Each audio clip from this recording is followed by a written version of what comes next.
الأرقام ليست مجرد نمو، بل دليل واضح وقاطع على أن نموذجنا الصناعي والاقتصادي الإماراتي يعمل وينتج ويتسارع. ومن خلال برنامج المحتوى الوطني حولنا إنفاقنا إلى استثمار في اقتصادنا، استثمار في بلادنا، استثمار في مصانعنا وفي كوادرنا وفي مستقبلنا. واليوم وبفضل توجيه ودعم القيادة الرشيدة وبمباركة مجلس الوزراء الموقر بيتم رفع قيمة فرص المشتريات الصناعية من 168 مليار درهم إلى 180 مليار درهم خلال ال10 سنوات القادمة،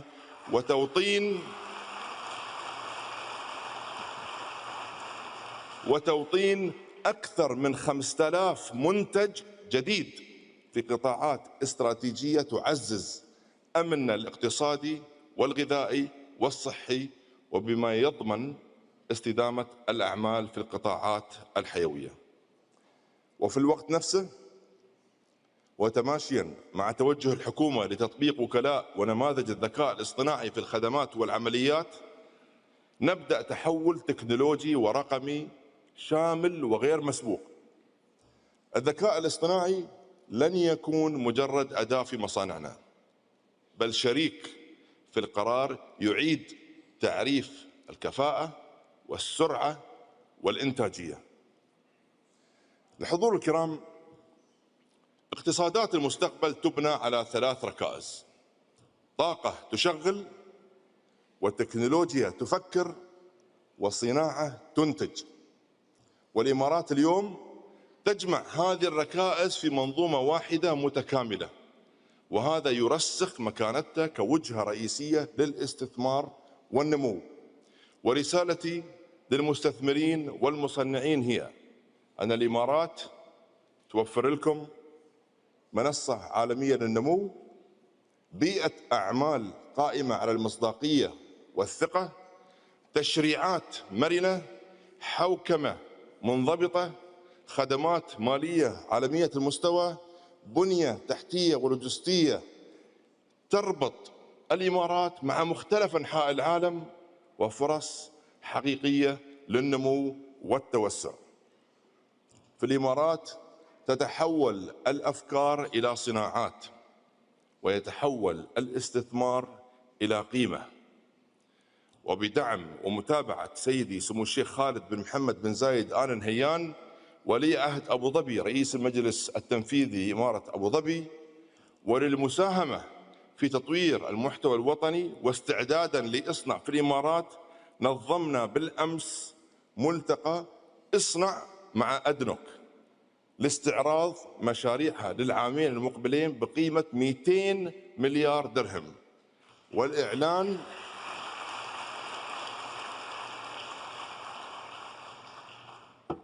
وكذلك الإعلان عن مبادرة لوكال بلس، واللي تربط مقاولين الهندسة والمشتريات والإنشاءات والخدمات مع 70 مصنع إماراتي مؤهل، وتلزمهم بإعطاء الأولوية لشراء المنتجات المصنعة في الإمارات لتعزيز حضور هذه الصناعة الوطنية في كل مشاريع أدنوك وسلاسل إمدادها.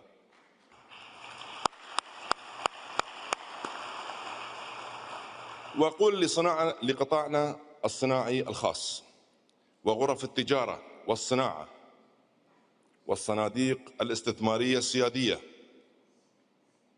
المرحلة الآن تتطلب قرارات جادة وجريئة. الاستثمار الداخلي المباشر في الاقتصاد الوطني ليس خيار، بل أولوية، لأنه استثمار في استقرارنا وفي سيادتنا الاقتصادية وفي مستقبل أجيالنا.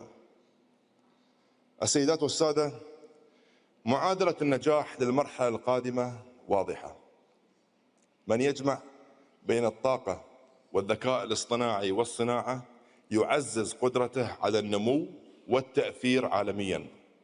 وهذه المنظومة بدأت بالفعل تتبلور هنا في دولة الإمارات.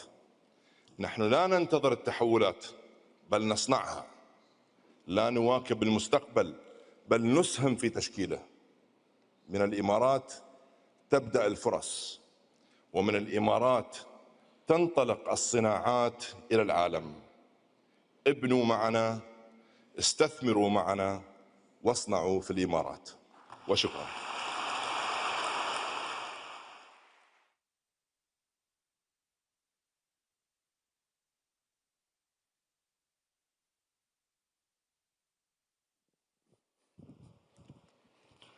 شكرا لك معالي الدكتور سلطان على هذه الكلمة التي أوضحت المعادلة بأننا نصنع لنملك قرارنا ونبني لنضمن مستقبلنا.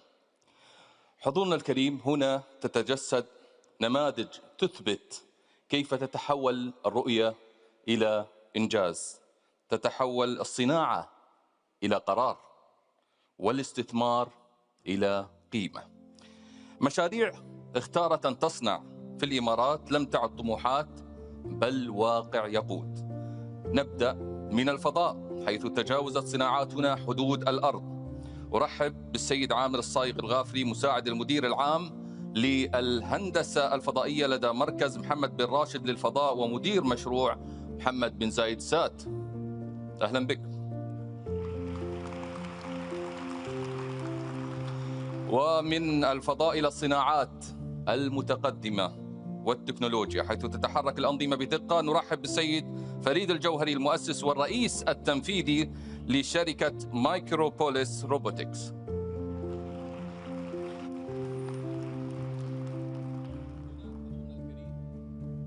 صناعات تحدث تحول في الاقتصادات، وهناك صناعات تعيد تشكيل حياة الإنسان. أرحب بالبروفيسورة حبيبة صفار المؤسسة المشاركة لشركة بينونة للحلول الجينية. ما يحدث اليوم ليس تطورا تدريجيا بل تحول جذري في مفهوم الصناعة. رحبوا معي بالسيد فهمي الشوى المؤسس والرئيس التنفيذي لشركة إيميسا. ما يبنى هنا لا يبقى هنا بل ينطلق من الإمارات ليغذي العالم بالطاقة. نرحب بالسيد ألفريدو سانشيز رئيس قسم تقنيات الأسطح المتقدمة لدى شركة تكنيب FMC. ومن تغذية العالم بالطاقة إلى نتائج استثنائية في الأمن الغذائي، نرحب بسعادة الدكتور المهندس خليفة مصبح الطنيجي رئيس دائرة الزراعة والثروة الحيوانية في إمارة الشارقة، رئيس التنفيذي لمؤسسة الشارقة للإنتاج الزراعي والحيواني اكتفاء. خلف هذه المشاريع تفاصيل نفخر بها حضورنا الكريم عندما نرى محمد بن زايد سات وقد صنع بأيدي إماراتية، ندرك أن ما كان رؤية أصبح قدرة راسخة. الكلمة لك سيد عامر الغافري. السلام عليكم ورحمة الله. بطموح لا يعرف المستحيل تم تطوير القمر محمد بن زايد سات بأيادي مهندسين إماراتيين في مركز محمد بن راشد للفضاء، وبجهود صناعاتنا الوطنية ليحلق اليوم في مداره حول الأرض شاهداً على ما تستطيع دولتنا تحقيقه. يجسد القمر محمد بن زايد سات طموح دولة الإمارات وسعيها المستمر في قطاع الفضاء في تطوير تقنيات الأقمار الاصطناعية وريادة علوم الفضاء المتقدمة، كما يعكس توجه دولة الإمارات في بناء قطاع صناعي قائم على التكنولوجيا المتقدمة انسجاماً مع الاستراتيجية الوطنية للصناعة وتعزيزاً لمكانة دولة الإمارات عالمياً في صناعة المستقبل. شكرا لك. التكنولوجيا عندما تبنى في الإمارات تصنع بهدف محدد ومسؤولية. الكلمة لك سيد فريد. بدأت شركة مايكروبوليس روبوتكس في دولة الإمارات العربية المتحدة كرؤية لتطوير روبوتات متقدمة متخصصية ذاتية القيادة. طبعا اليوم نصمم منتجات لنا في لأتمتة العمليات عبر مختلف القطاعات من مختلف الخدمات اللوجستية والبنية التحتية من النفط والغاز إلى الأمن والدفاع. وانسجاما مع المستهدفات الاستراتيجية الوطنية للصناعة والتكنولوجيا المتقدمة نطور منتجاتنا ضمن منظومة متكاملة بنسبة 100% حتى يتم ابتكارها وتصميمها وتصنيعها وتجميعها وتشغيلها بالكامل داخل دولة الإمارات. في العام الماضي أصبحت مايكروبوليس روبوتكس أول شركة من فئتها تدرج ببورصة نيويورك بنجاح، وسنواصل العمل والإنتاج وتصدير حلول الروبوتات المتقدمة من دولة الإمارات إلى العالم.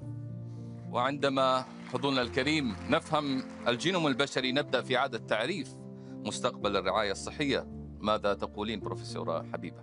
شركة بينونة للحلول الجينية هي أول شركة إماراتية متخصصة في تصنيع الشفرات الجينية محلياً لتستخدم في مجالات الصحة والزراعة والمراقبة الحيوية والسلامة.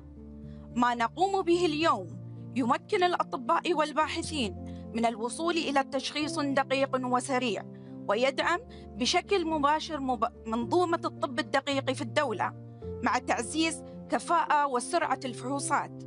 وبدعم من وزارة الصناعة والتكنولوجيا المتقدمة وبرنامج المحتوى الوطني، أصبح ما كان يستغرق من 6 إلى 8 أسابيع ينجز اليوم في أقل من 24 ساعة داخل دولة الإمارات. هذا إنجاز وطني نفتخر به جميعاً، وخطوة حقيقية نحو توطين التقنيات والمنتجات الاستراتيجية الحيوية وصناعة مستقبل أفضل. هذا ليس إنجاز شركة، بل إنجاز وطن يصنع مستقبله بيده.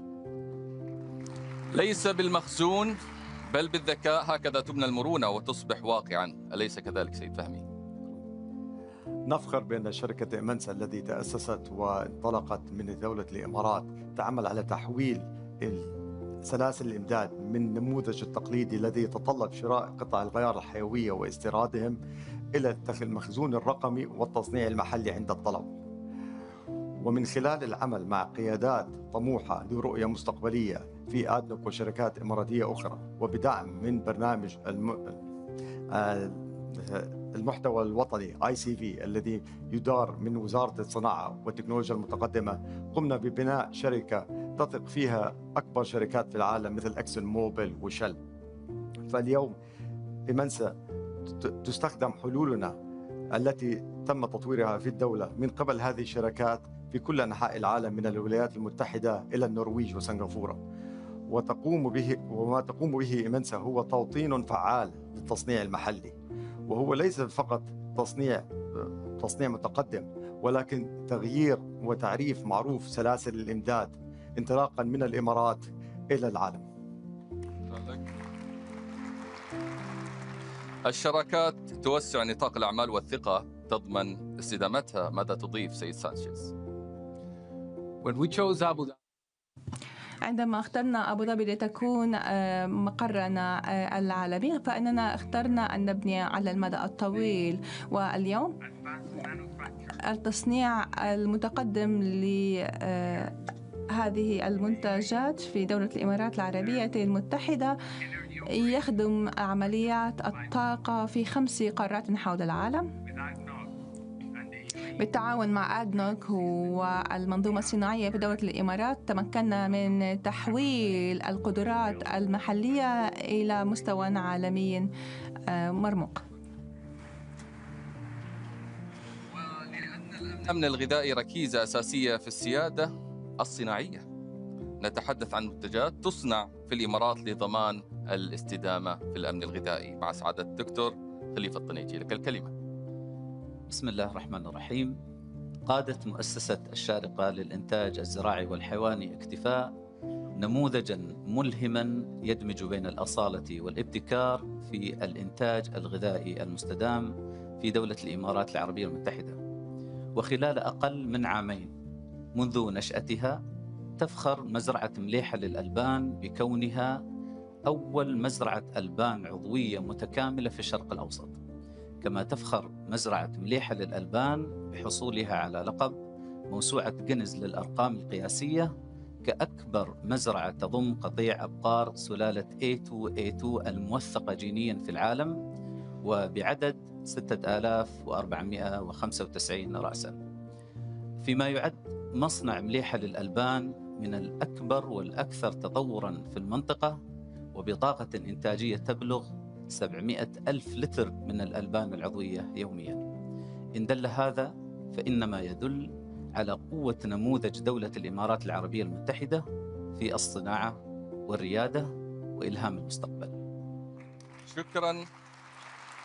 شكرا لكم على كلمات اختصرت مسارات طويلة من العمل والإنجاز. شكرا لكم.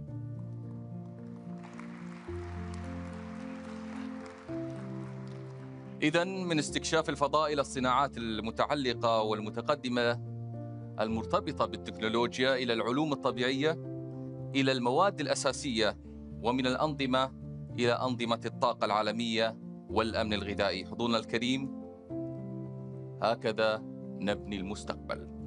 سيدي سمو الشيخ منصور، أصحاب المعالي والسعادة، السيدات والسادة، شكرا على تشريفكم وحضوركم حفل الافتتاح. الخلاصة واضحة: الإمارات مرونة في القرار وعزيمة في التنفيذ، وطن لا ينتظر المستقبل بل يبني، أساسه راسخ وبناؤه مستمر. اصنع في الإمارات. شكرا لكم.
Your Highnesses, Your Excellencies, distinguished guests, السلام عليكم ورحمة الله وبركاته. وحياكم في دار الظبي. I'm Roda Al-Sayed and it's my honor to be your MC for the day. Welcome to the 5th and largest edition of Make It in the Emirates, the UAE's national industrial platform, hosted by the Ministry of Industry and Advanced Technology. Make It in the Emirates reflects a clear national priority to build resilience through industry. And today, from the heart of Abu Dhabi, we celebrate a nation that continues to prove that what is made in the Emirates is made for the world. In the spirit of celebrating, we now come to a moment of recognition. The Make It in the Emirates Awards, which showcases the strength, ambition, and progress of the UAE's industrial ecosystem. Make It in the Emirates Awards is the sound of a country that believed in its people before the world saw what they could build. It is the story of a land that turned sand into cities, the sea into a gateway, factories into possibilities, and ambition into a promise kept. Today, we celebrate that promise. The winners were selected through a comprehensive selection process that was conducted through our senior jury members. Allow me a moment before we start announcing the winners to thank the members of our jury who have given us their time.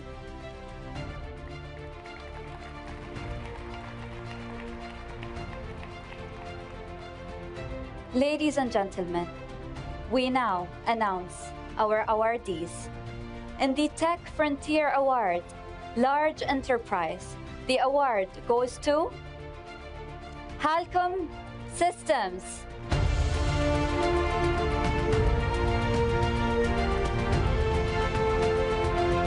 Tech Frontier Award, SME, the award goes to Imensa.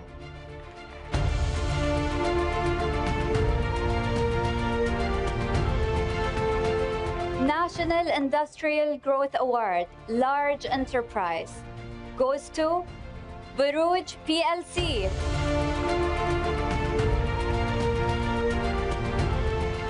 National Industrial Growth Award, SME, goes to Global Pharma.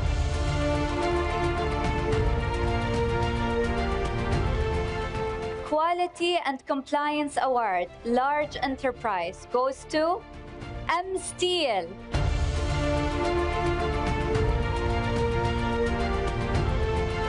Quality and Compliance Award, SME, goes to Reem Middle East. Inspirational Industrial Leader Award goes to Dr. Bakhit Al-Kathiri. Next Generation Industrial Leader Award goes to Abdullah Abu Ubaid. We now come to a category that is very dear to our hearts, the UAE Traditional Craft Award in the individual division. When we speak of what is made in the Emirates first, we think of our ancestors, artisans, and their crafts. Emirati craft built our homes, shaped our boats, and much more. It was more than just a craft. It was a way of living.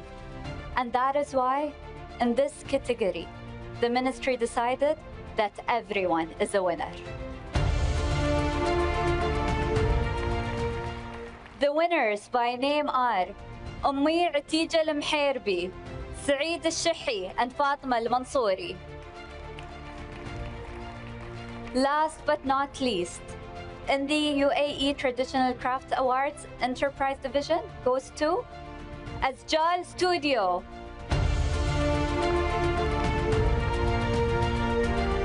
I now would like to invite all our winners to please join us on the stage. Let's give them another round of applause.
With great honor, we call His Excellency Sheikh Salim bin Khalid Al Qasmi, Minister of Culture, and our distinguished jury members to join us for a group photo with our awardees.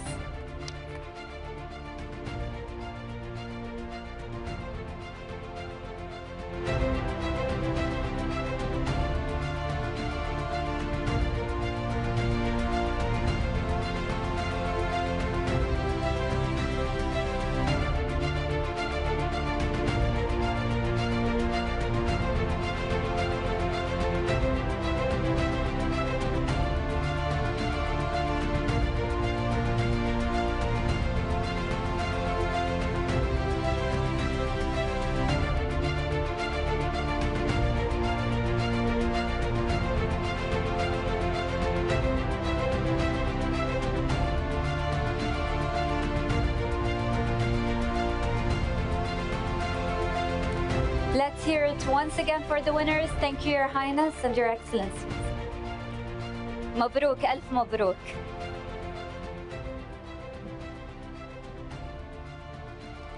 We now bring together leaders shaping industries that define our future.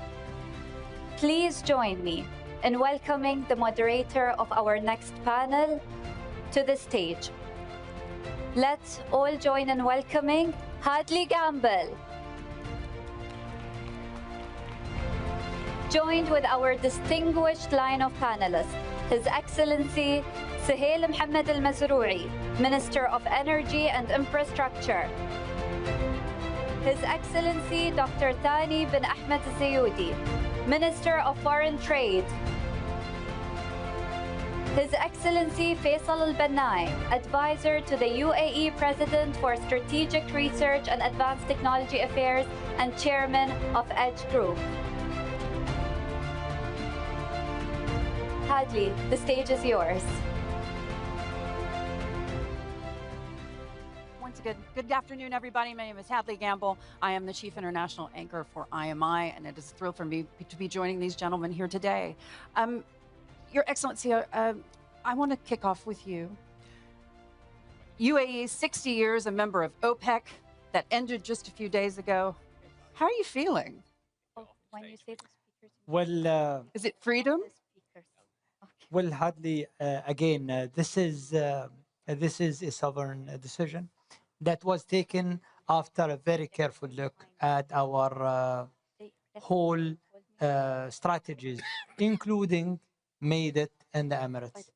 So what does this decision do to the materials that our industries need here in the UAE? We will have a sense of freedom to produce what we require without joining any group, and that will give us a sense of planning, a sense of decision making when it comes to prioritizing our products that goes to the different industries. And as you know, ADNOC and its group of companies have been instrumental in enabling the industrial sector through the world-class products throughout the value chain of oil and gas that has been instrumental in getting us to where we are today.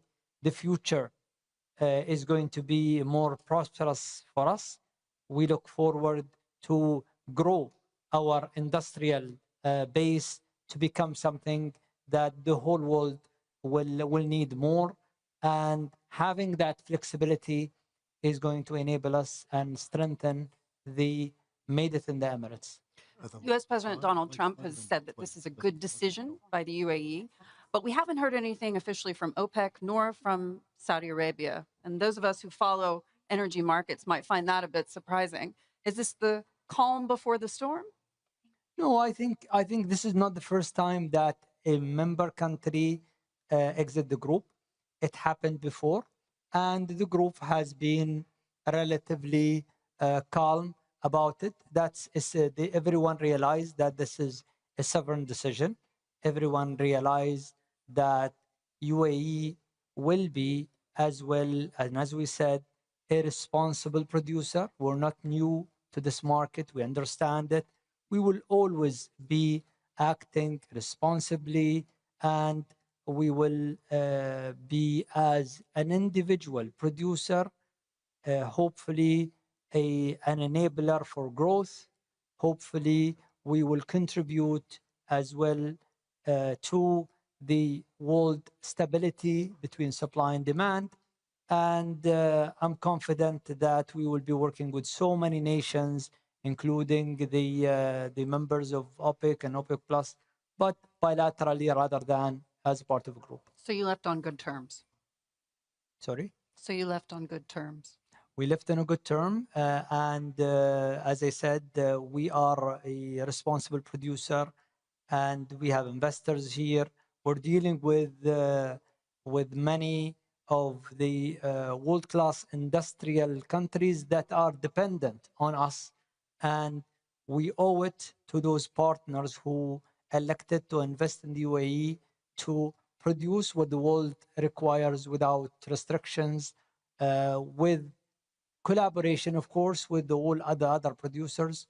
And we will gauge our engagements based on the requirements of the market, as well as based on what we need to produce for our local industries here in the Emirates. Tell me this, Iran isn't going away. And, you know, as we've heard earlier this morning from Dr. Sultan, the best way to protect yourself is to plan ahead. In your mind, what is the best case scenario? Well, the best case scenario that no one should be allowed to control the Strait of Hormuz, period. That is the best case scenario. And we're hoping that the whole world will realize the impact of that a one single country or one single group of, I don't want to call them names, but that group definitely is not structured, nor looking at the future of the world, nor looking at the impact to the poor people in all over the world who are dependent on these commodities. The shock in the market is something that is impacting the poor nations. The shock in the energy is impacting the consumers. And it's not just something that is impacting the Gulf states or us in the UAE. So that's the best case scenario. No one should be allowed to control the Strait of Hormuz. And finally, do you still have confidence that Donald Trump will be able to solve this issue? We have a great relationship with the United States, with President Trump. I think the United States and many other countries are trying to ensure that the control of the Strait of Hormuz is kept outside the hands of this group that has been terrorizing civilians all over the Gulf states and other nations as well. Your Excellency Benani, I want to ask you specifically about the defense case for the UAE. In your mind, is the UAE prepared to defend itself? It's not, well, I think UAE have defended itself. We're so proud, not only us as nationals, but everyone who lived among us. Everyone who lived here in this country, practicing their usual, going to restaurants, going to cinemas, going to work, have seen the capabilities of our heroes at the armed forces. We did defend ourselves. And UAE has a history, even before the formation of the country, of defending itself. We're tough when it comes to defending our families and whoever lives with us. So I have no doubt of our capabilities, but those capabilities, with made it in the Emirates, will go to the next level. We need to go to the next level. Speaking of going to the next level, talking about the defense capability, in terms of what's designed and produced here at home, in your mind, how quickly are we going to see a ramp up in production? I think it's interesting. When EDGE was created around 6.5 years ago, there were some doubters outside that felt yeah, maybe this is just a cosmetic activity. We will continue to buy everything from outside. The real defense capabilities will come from outside, and local capabilities will be just an accessory on the side. I think I'm proudly saying that during the last war, like no other time, the local defense industrial capability truly proved its worth during this war. A critical part of the defense of the UAE was defended using UAE national products produced in the UAE, developed in the UAE, and they played a pivotal part in the defense of the entire network here of the UAE. So this is a clear demonstration that we are able to develop, we're able to produce, and we're able to show its worth during the time that matters. And I think with the current war, whatever work we were doing before is going to be 100x in the coming period in terms of accelerating further our capability, accelerating further what we do. And I think no one likes war, but I think it was a great example of showing what truly the local capabilities are during this war. Tell me about that in terms of the numbers, in terms of that production and that capability. What specific areas? So let's use a relevant example that we all understand. UAE was targeted with missiles and drones, and a large quantity of drones. 1,000 plus drones came to the country, way more than anyone else. 85% of these drones were tackled through the jammers developed and produced in the UAE. So this is a significant number of the attack that came in the UAE were neutralized using UAE technology. This is one example among many. Other examples of what we were able to do, yes, we had products that we produced before the war that truly show, it's one thing for these products to be tried outside, it's another thing for these products to be used in defending the nation. It has a different lens to it. Other products were also used in various areas, including products that did not exist. And I think this is an interesting area. Before the war, day zero, certain products did not exist. Day 30, these products entered operation. They took 15 days of development and another 15 days to be used operationally. This shows that you now have true local national capabilities. It's not just a matter of, okay, we'll develop some things, but true national capabilities. Internally, we were surprised. So my team knew that after this war, whatever 2-year development programs are on the table for other things are scratched. Now the deadline is a 2-week deadline for a 2-year program. Tell me, though, in terms of the numbers specifically, how quickly do you want to get that breakdown to increase? And I'm talking about, are we going to see a scenario in which 80% of the weapons used to defend the UAE are made right here in the UAE? I think if you break the products to a number of categories, there is air defense capabilities, there is the general Air Force capabilities, the planes, and then there is the rest of the ecosystem, whether it's ships, whether it's guns, whether it's other ammunitions. I think today, as a player, we take a very reasonable share, except from fighters. We don't develop fighters yet. I think at the same time, when it comes to air defense, the soft kill air defense, the jammers that came in play, we are now fully self-sufficient as a country in that category. When it comes to the air defense area, between this year and next year, we'll start eating part of the missile air defense will become local UAE air defense. And I think over the next few years, we definitely have a determination that anything to do with air defense will be fully a UAE capability in that regard, produced in the UAE. So I don't think it's anymore whether it's if, I don't think it's anymore whether it's will. I think it's very clear what was done in the last few years, and whatever was done is now going to be 100x to grow and grow our capabilities. I know you were recently in the United States. You were meeting with various companies. I know you met with Elon Musk. Any insight in terms of the partnerships that you're working on? I would say stay tuned. for few interesting announcements. But let's give a small antidote in terms of where we are as a capability. It's one thing when you're developing something in the country and you're consumed locally because there is support to consume the local product. And that happens in every country. And people might say, well, if you're a local player and you're consumed locally, maybe there is some favoritism just to use your product instead of international.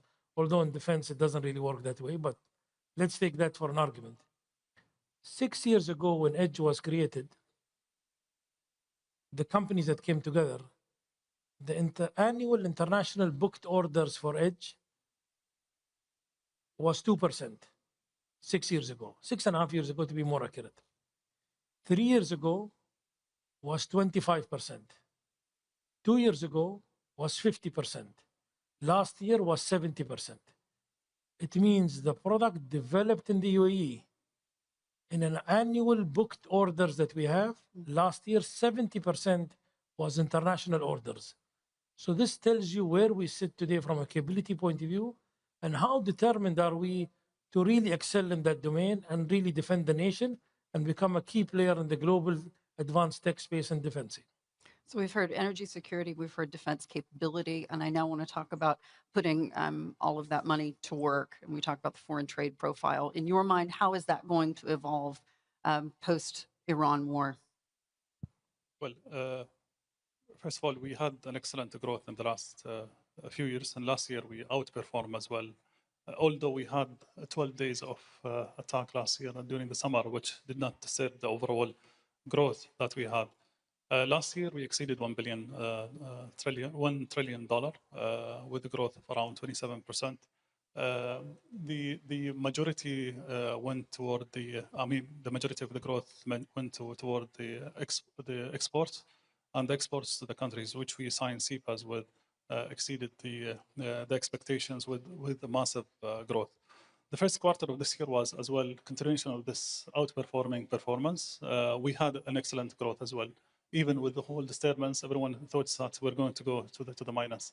But we ended up the first quarter with a growth much higher than the growth last year, which shows a very positive signal that we're going to continue regardless what's going to happen, and the resilience and the agility of the systems and the different policies that we have developed throughout the last few decades is paying off through the foreign trade numbers.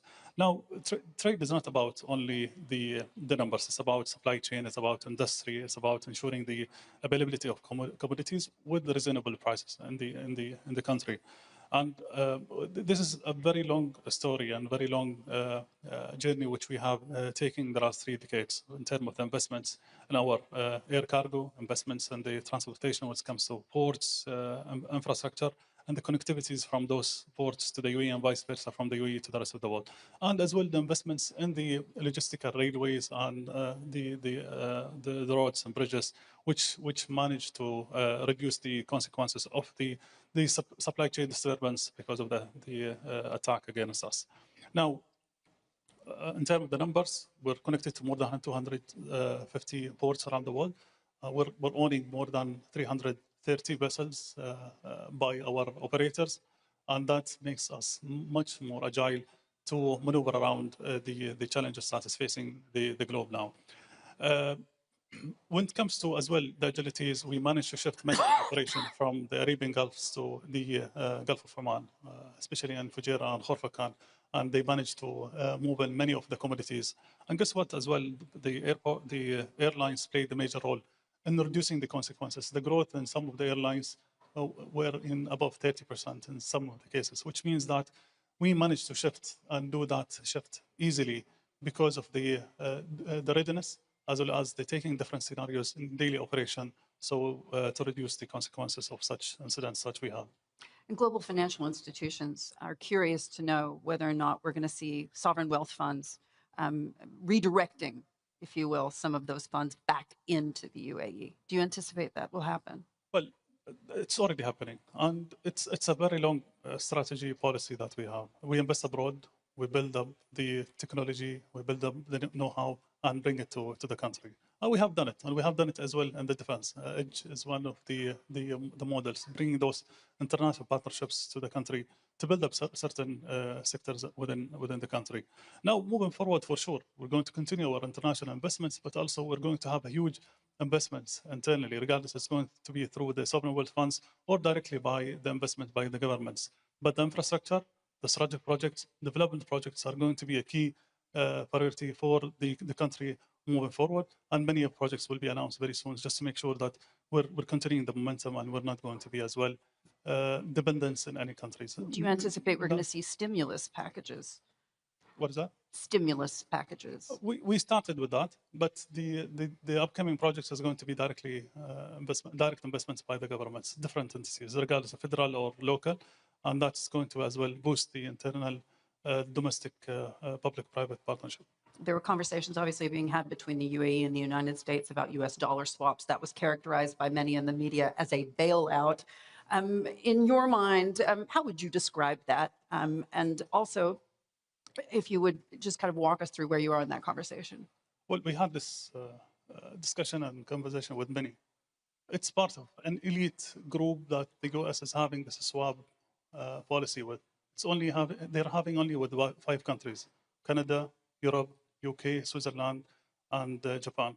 And being part of that means the transactions and the instant trade investments between both nations reach a level where that swap is highly needed to just make sure that we capture the second in our transaction. So it's an elite matter. It's not about bailing out any of the talks that we're seeing or hearing in the social media. And you've secured this line with the United States. Under discussion. Your Excellency, just to sort of walk us through this, what are your kind of biggest fears on the horizon? Is it the supply and demand question? Is it the idea that post-conflict we're going to see a price war? Where do you think that we're headed? No, I don't think. I think the biggest concern today is one, the security and of ships moving freely throughout all of those restricted straits all over the world.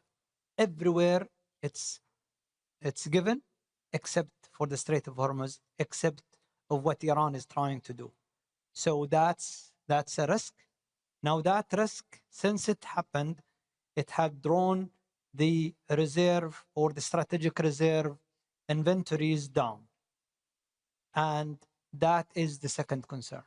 That needs refill. So in addition to bringing back enough production to the world, someone needs to produce to fill up those strategic reserves. But if we are not ensuring that this is not happening again, then that risk is there, and countries will start piling up their level of inventories to another level. And I don't know. We all remember when the United States strategic reserve levels were way higher, maybe double of what we have today. Is that going to change? We will see.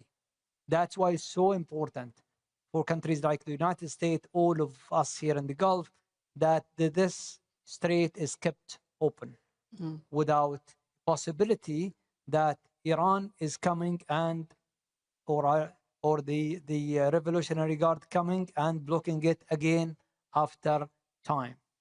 It needs to be settled. Those two will demand more production, so the world will need more energy, period. There has been a growth in demand. Now you add to it the inventory story, you need more. From where that additional volume is going to come? We will need more production. When? Those who are responsible producers, they will gauge. They will not flood the market. They will produce wisely to ensure that we are taking care of those two things. One is the daily requirements of the demand. Second is enough is attributed to filling up those strategic reserves worldwide. And within that narrative, U.S. energy dominance. In your mind, you say responsible producers. Is the United States a responsible producer? Well, every country hardly have their own strategy when it comes to fulfilling their production, their demand from their local production. And I think that's the story for the United States shale oil producers. When the United States consumes that much, and only before the shale oil, it was only 40%, 30%, 40% of that is supplied locally, then you have an issue. I think the shale oil production has been a revolution that the whole world benefited from because it balanced the supply of the United States. It gives them energy security. It gives them dominance when it comes to supplying their requirements. That's a right for every country. We're doing it. Many countries are doing it for their economy. Now, what is the future? If this is a finite resources, it will, with time, it will go down. So you have to produce it wisely, and you have to produce it when you have it. And we are complementing each other in this term, because the whole world needs the economy of the United States to be strong. Many are benefiting from that economy, and we are a major investor there. So that economy supplied by that amount of crude have helped many countries. Your Excellencies, thank you so much for joining us. Pleasure. Thank you. Thank you.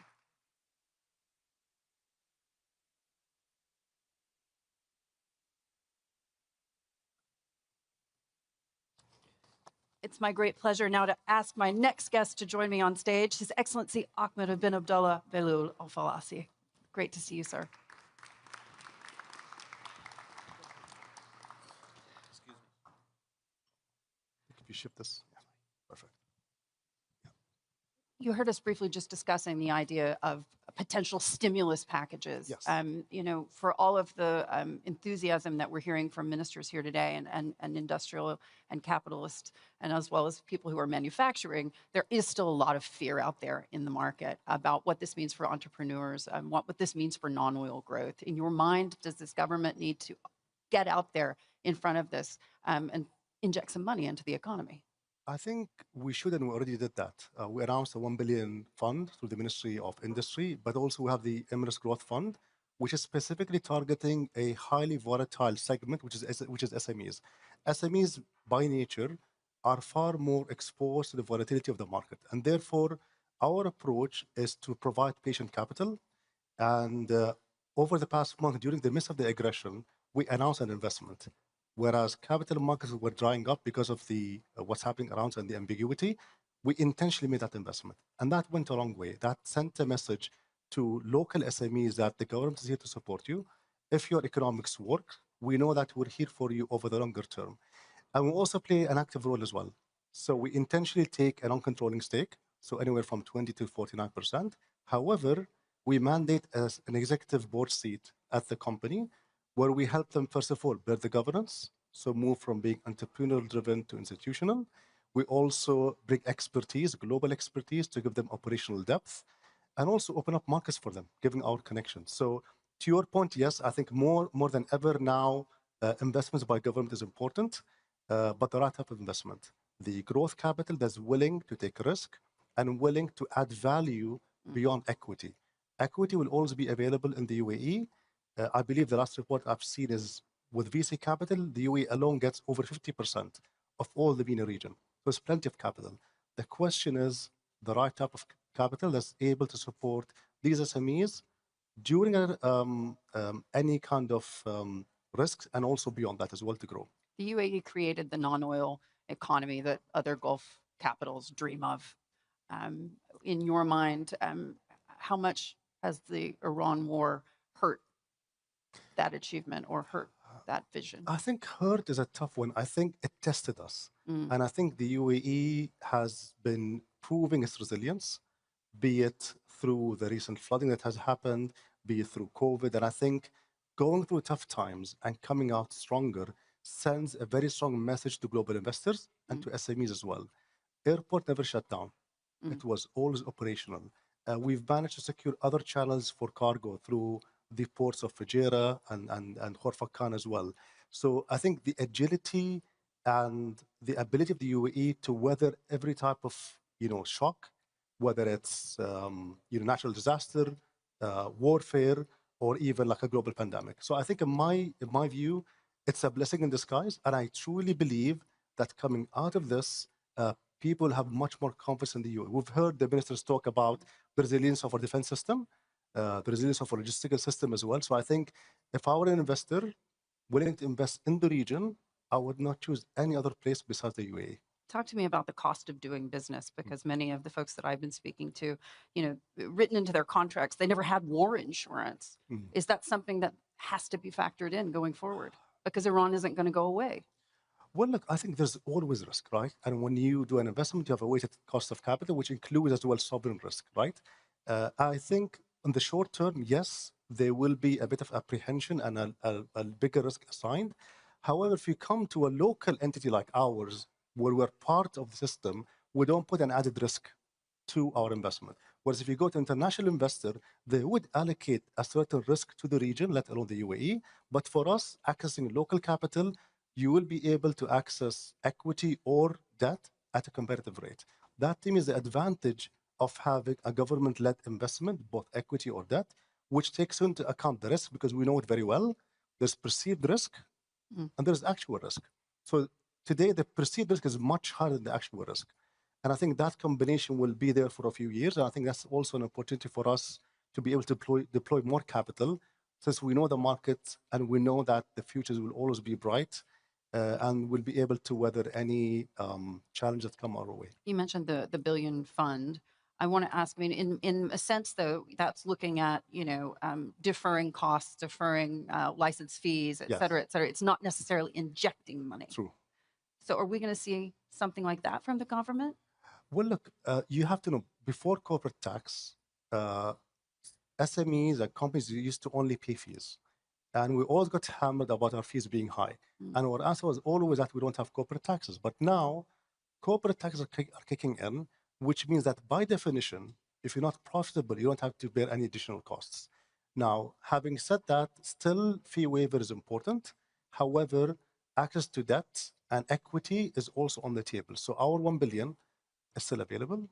Our billion right now is in demand. I think following the investment that I've mentioned, we've got maybe almost 10x times the interest that's coming in. So I think offering equity investments goes a long way during this time. If you're referring to paycheck protection mechanisms, I don't think that's the right example. I was a Minister of Entrepreneurship during COVID. And I remember in the beginning, I met a lot of SMEs and they were saying, how come you're not investing a lot of direct investment and support? And I met them again 6 months later. And to my surprise, they said, you know what? We're much happier that you allowed us to continue our business. That's far more beneficial for our company than getting just enough money to stay alive. So in the UAE, we truly believe that nothing beats doing business. Nothing beats access to market. You can always offer sometimes a temporary solution, but that will only keep the company afloat. If you want it to grow, you keep your airports open, you keep your business open. I think that's the best way companies thrive. Do you anticipate that the government is going to support local business in the sense that be not just an investor, but a purchaser? That is happening. So the whole purpose of Make Up the Emirate is exactly that. ADNOC just announced, I think, 200 billion of ICB. And we've seen many companies that came on stage, and you see them through healthcare. So doubling down is what I meant. That's, I think, to me, is important, because that not only helps the SMEs, but also helps us as governments. Because in the wake up of COVID and the recent aggression, we quickly realized that we are exposed internationally, and to our advantage to really offer contracts locally and localize everything from defense to healthcare to all services. So to your point earlier about questioning whether sovereign wealth funds will invest locally, in my mind, for sure, we will be localizing a lot of the supply chain. Whether it's happened through redirection or new allocation, that's a different matter. But there's a big movement today towards localizing the supply chain in the UAE. Yeah, and it's not going to look, though, like Saudi and the PIF investing, is it? Or look, I think the beauty of the UAE is that we have different sovereign wealth funds. right? And each one has their mandate. You have passive ones like ADIA. You have more active ones like Mubadala. You have us, we're a federal one. We're specific to brick-and-mortar SMEs. So I think they all complement each other. And within that realm, I'm sure every investment manager will look at their portfolio and reassess. We're always smart in terms of chasing the right investment. But at the same time, there's a nice structure to the landscape of sovereign wealth funds here. I don't foresee, for example, ADIA switching and then suddenly flooding money into the UAE. We have other tools. We have ADQ, we have Mubadala, we have AGF. And that to me is one of the benefits of the UAE, having these different complementary types of funds that play different roles and really try to fill any holes in the landscape. And we're one of those. We came late. We came in post-COVID when we realized some SMEs don't want to take debt, but they want to take equity. However, equity is available for tech startups, but not brick and mortar. So we filled in a gap as well. And I think that gap is getting tighter. I think we have a really healthy landscape of equity being deployed in the UAE. Your Excellency, we're out of time. Thank you so much for joining us. My pleasure. Thank you. Thank you.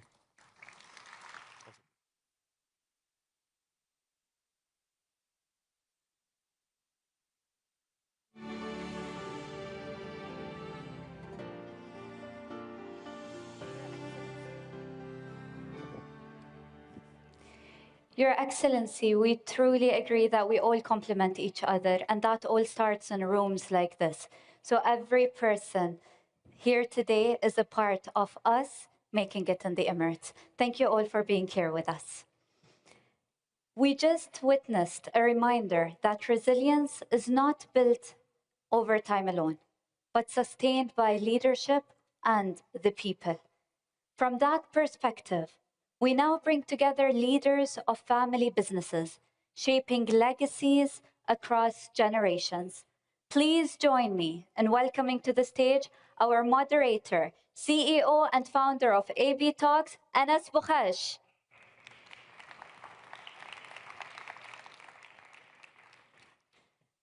And now, please welcome our distinguished panelist, His Excellency Mohammed Al-Abbar, founder and MD of I'mar Properties. His Excellency Abdulaziz Al-Ghareer, Chairman of Abdullah Al-Ghareer Group. Mohammed Abdul Majid Siddiqui, CCO of Ahmed Siddiqui.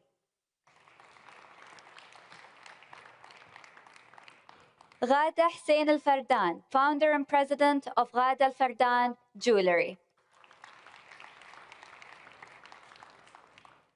Anas, I hand over to you. The stage is yours.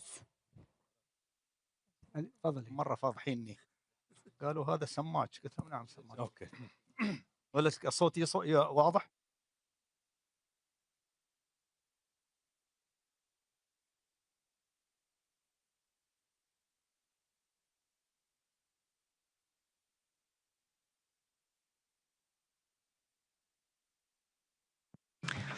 Welcome, everyone. I hope you can hear me clearly. Today, we will be talking about family businesses and their legacy, the style of work, and there are questions that are for everyone and others that will be directed to a certain person. Feel free to discuss. Talking about your sectors, banks, jewelry, properties, etc. What did this crisis teach you in one sentence? I want each of you to tell me this recent crisis, what have your companies learned in one sentence. Crises are a truth, whether the World War I, II, the Gulf Wars, COVID pandemic, and September 11th, or even the Ukrainian war. We are all impacted by everything that happens in the world, and unfortunately, we've been witnessing a lot of crises, and global companies need to be ready for that. What happened recently was not expected, and our country showed its steadfastness and the resilience of its planning under the directives of our leadership. So we managed to successfully survive. You cannot plan for a crisis. You can plan for a certain crisis, but something different could happen. In the food sector where we work, there was the Russian-Ukrainian war. 70% of our supplies came from Ukraine, and this disrupted our supplies. We used to import 8 million tons of wheat, which is 4 times the consumption of UAE. We never planned for this. We never planned for Jabal Ali to shut down. But however, companies are required to have the capability and resilience in decision making when there is a different crisis. You cannot plan for every crisis. Therefore, resilience and fast decision making are very important when there is a crisis. I believe crises are like COVID are always an opportunity for everyone to take a step back and think about the future. It's a time for reconstruction and restructuring. It's a quiet stage, usually a time that could lead to depression. Some people might think why there is insufficient liquidity, insufficient business, but I believe it's time for planning future projects because there is no business rush in that time, and you have time to reflect on what is your next step. This happened to me during the COVID pandemic. It was my best era. And right now we are also at home. I started a new project. So I always look at that as a new opportunity for new beginnings. Being a family business in the retail sector, our focus has always been on our consumers and customers. And the crisis from the COVID pandemic and the recent crisis, our focus has always been on the local market, the citizens and the residents of the United Arab Emirates. We focused on trainings and on developing our services at our retail shops. And our first step as a family, we went to the shops and sat down with the employees so that they would feel at ease. Some of them were anxious and worried. We haven't shut down any store, not even the office, during the crisis. Of course, thanks to the support of our leadership. People would come to us and tell us that this country is still safer than many countries in Europe, despite the crisis and everything that we witnessed during that time. So thankfully, the government and the leadership did not save any effort. We went to various malls. We visited all our stores and sat down with the employees and talked to them, as well as the customers, if they wanted to talk and discuss the situation. And in such cases, we always have to emerge stronger. This happens by training the employees, strengthening the relationship with our family. The customers are our family, and we have to always work on this relationship. During COVID pandemic, we never fired any employee and never shut down any store, and the same happened this time. We talked before this session about the difference between family businesses and other businesses. In your opinion, what's the difference in general, and what's the difference during crisis? I believe family businesses employ almost 80% of the workforce in the UAE. Our share is 60% of the GDP. So family businesses play a great role in the economy. Even the founders of some semi-government corporations were from the private sector. Everyone plays a role, and what distinguishes the private sector is the resilience and the fast decision-making process and the agility. So when a crisis occurs, there is a decision maker that can take a decision quickly, while other government institutions have their governance structure and their channels. I don't blame them, because this is how they operate, and they have to take the decisions that way. But this means the loss of the opportunity, because some consumers require the goods to be purchased immediately. The private sector can sense opportunities. When there's a crisis, there are always opportunities, even in crises, that can benefit from. They can provide something that they didn't think about in the past. Did you feel during this past period something has changed about decision-making regarding the expansion or investment decisions? In the property sector, there was a hard lesson for everyone. We had some hard lessons during a COVID pandemic as well as other crises.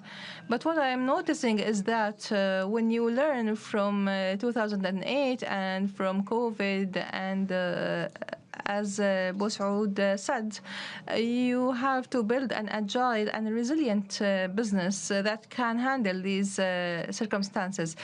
So thankfully, with the recent events, it was the first time we felt the strength of our corporation.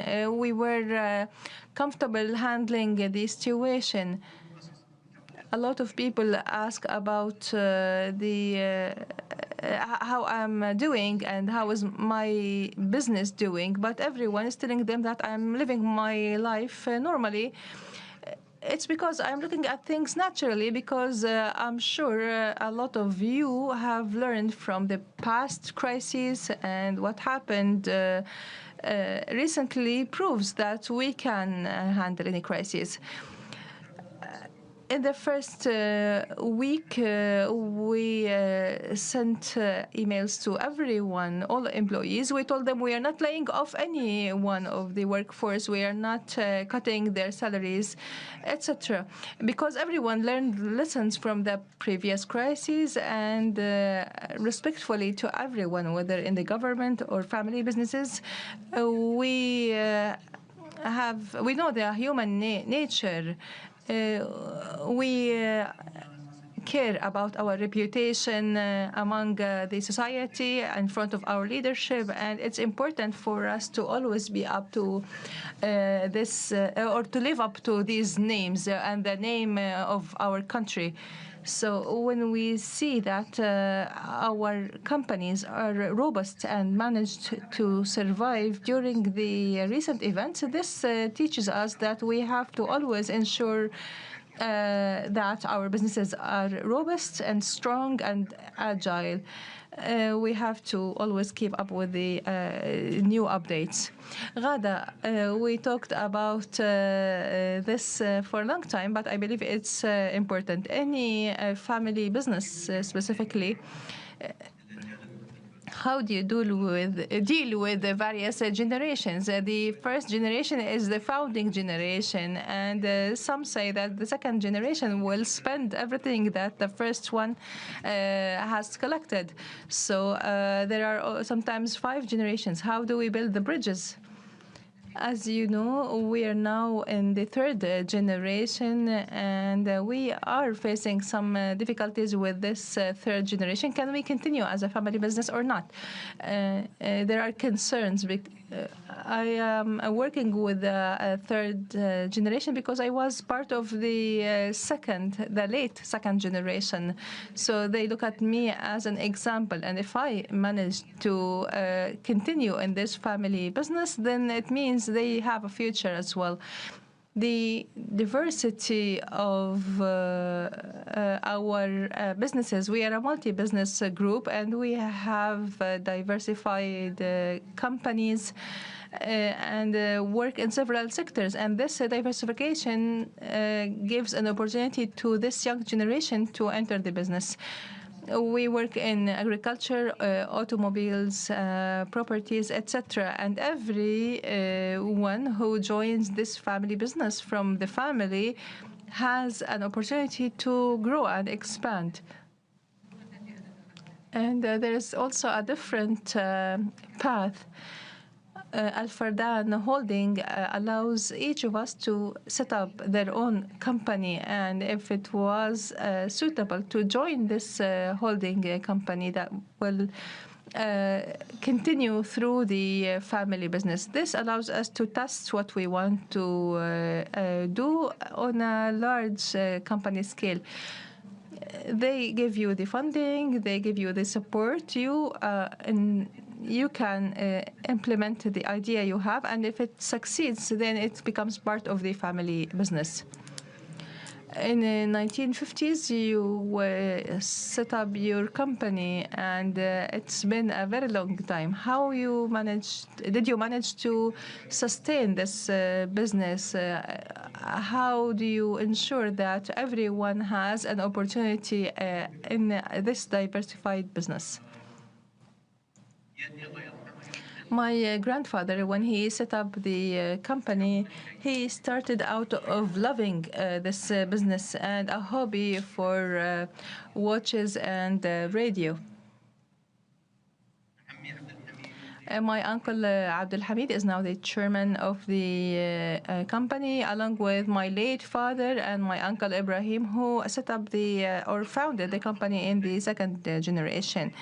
Ahmed Siddiqui improved and expanded along with the expansion of Dubai. The first mall in the UAE was Al Ghurair Center, but we were not big enough to join a mall. We joined Wafi Mall first, and we were among the first companies that attracted celebrities to an opening. This was in 1995 or 1996 in Deira City Center, where we invited Cindy Crawford. Yeah, I don't forget this event. So we started this trend in the UAE, where celebrities have become an important part of openings, and we attracted people to these events.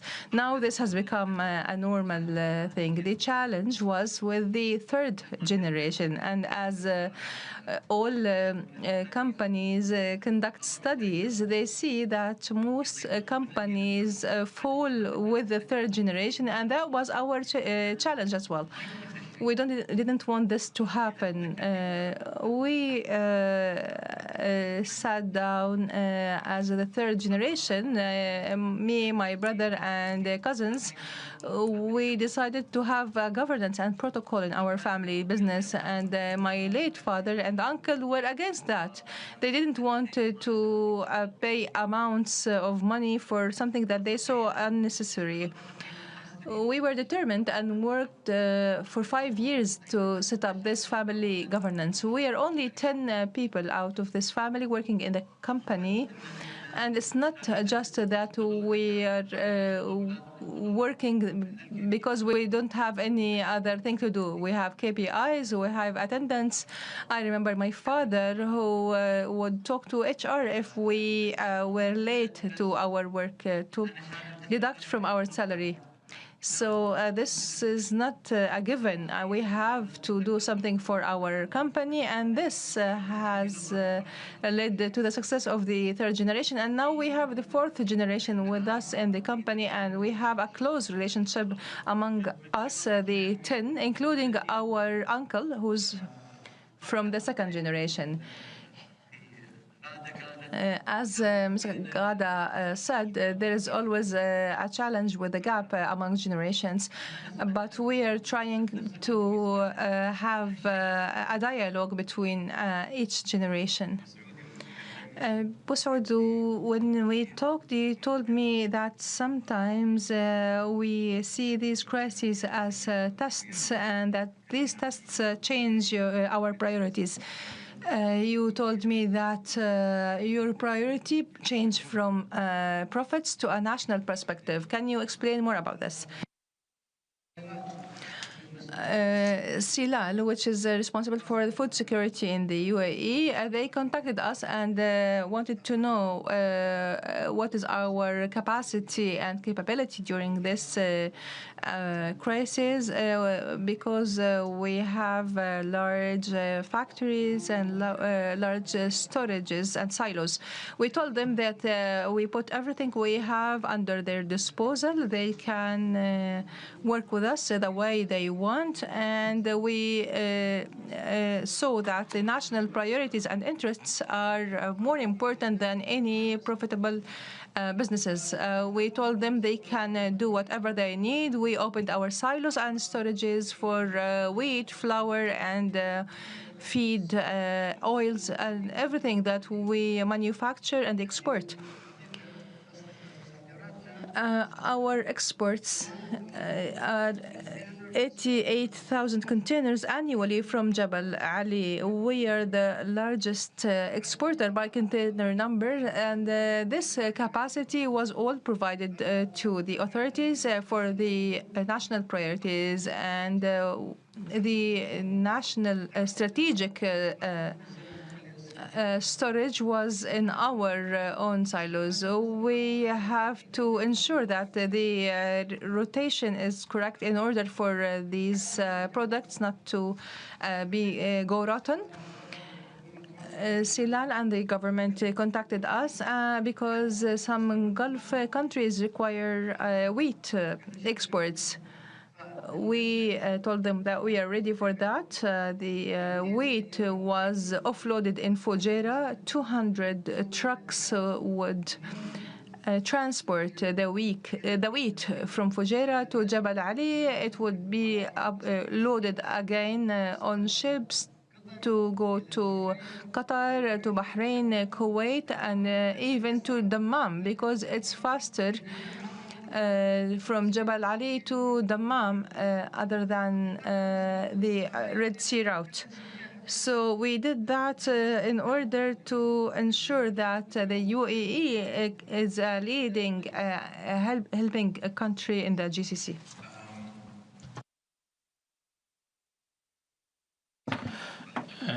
You spoke lightly about this issue, but how to set up a business that will deal with crisis before they even start?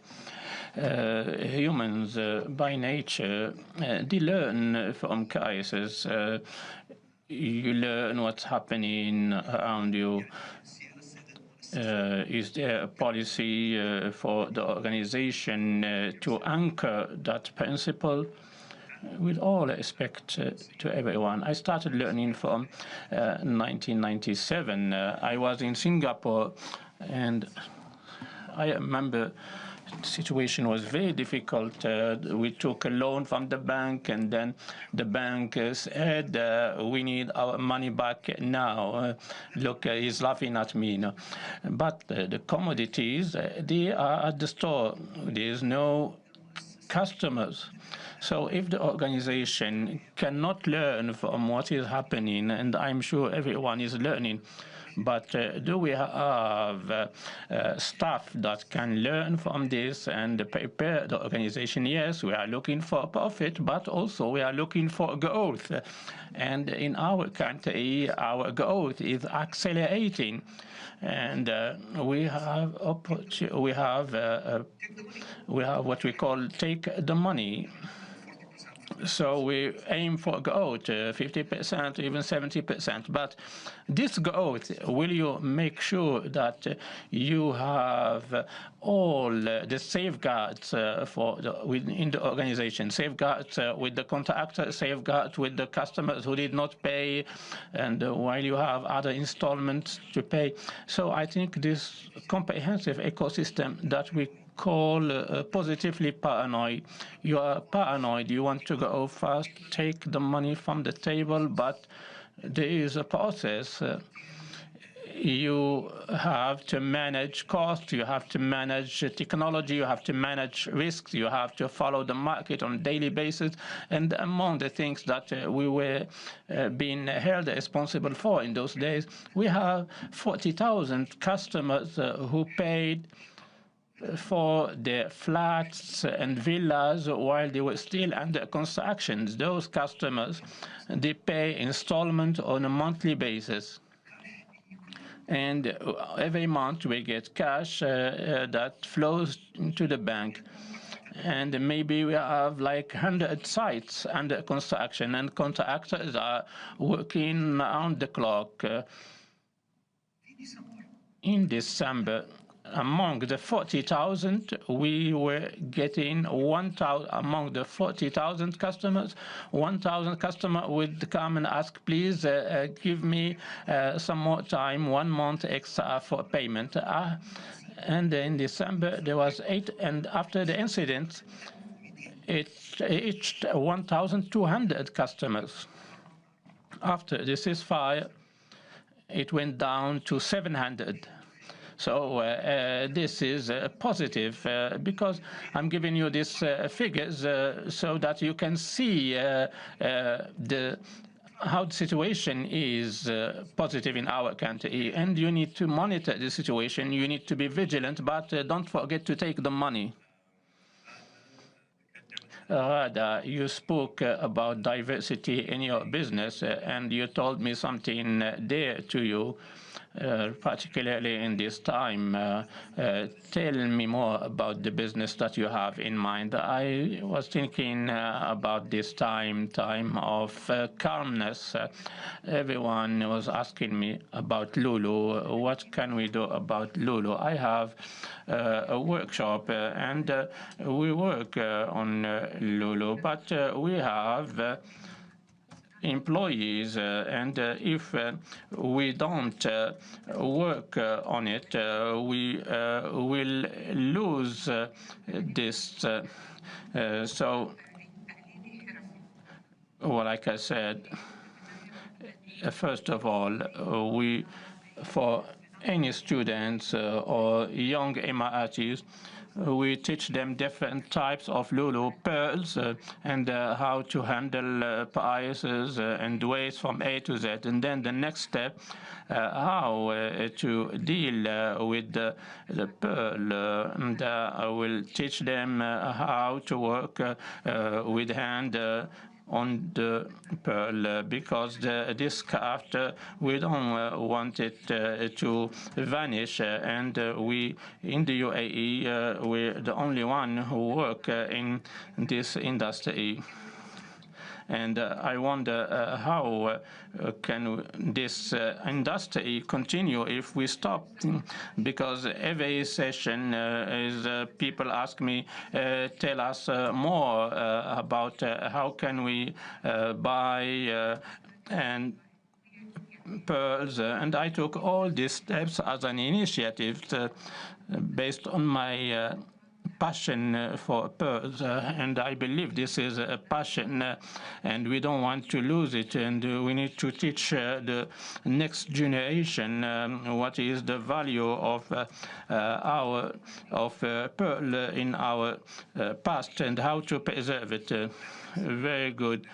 Mohammed, we know you have stories. Maybe you can tell us about anecdotes or a funny story or inspiring story with one of the customers, if you can tell us about it. Once someone came to me and asked for a watch. I told him, you don't seem to have passion for watches. This was after the pandemic, COVID pandemics, and he told me, I am building my house and I want to get extra money to build to build the house. I told him, go to the bank and let them help you.